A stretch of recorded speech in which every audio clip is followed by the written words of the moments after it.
पावसाळ्यात धान्याला कीड लागू नये म्हणून काय करावे? पावसाळा सुरू झाला आणि पावसाळ्यात अनेक गोष्टीची काळजी घ्यावी लागते. मुलांच्या तब्येतीपासून तर धान्य, मसाले सुरक्षित कसे ठेवावे इथेपर्यंत. खरं तर पावसाळ्यात धान्याला कीड लागण्याची जास्त भीती असते. अशा वेळी धान्याला कीड लागू नये म्हणून आपण वाटेल ते प्रयत्न करतो. आज आपण पावसाळ्यात धान्याला कीड लागू नये म्हणून धान्य कसे साठवायचे याविषयी माहिती जाणून घेणार आहोत. सुरुवातीला धान्य स्वच्छ चाळणीने चाळून घ्यावे. उन्हात हे धान्य वाळवावे.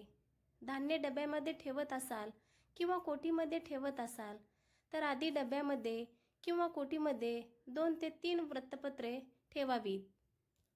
त्यानंतर डब्यात सुरुवातीला थोडी धान्य टाकावी. त्यानंतर कडुलिंबाची पाने जिपलॉकच्या बॅगमध्ये टाकून जिपलॉकच्या बॅगेला छिद्रे करावी, जेणेकरून कडुलिंबाच्या पानाचा सुगंध डब्यामध्ये दरवळत राहील. त्यानंतर एका टिश्यू पेपरमध्ये खडे मीठ टाकून पुडी तयार करा आणि ही पुडी या धान्यामध्ये टाका. त्यानंतर त्या डब्यामध्ये पुन्हा उरलेले धान्य टाका. त्यानंतर वरतीसुद्धा पुन्हा कडुलिंबाच्या पाने आणि खडे मीठ त्याचप्रमाणे ठेवायचे आहे आणि शेवटी वृत्तपत्राने धान्य झाकून ठेवायचे आणि शेवटी डब्बा बंद करावा. पावसाळ्यात डबे खाली ठेवू नका, कारण पावसाळ्यात ओलावा निर्माण होत असतो आणि हा ओलावा डब्यापर्यंत पोहोचतो, त्यामुळे धान्य खराब होते.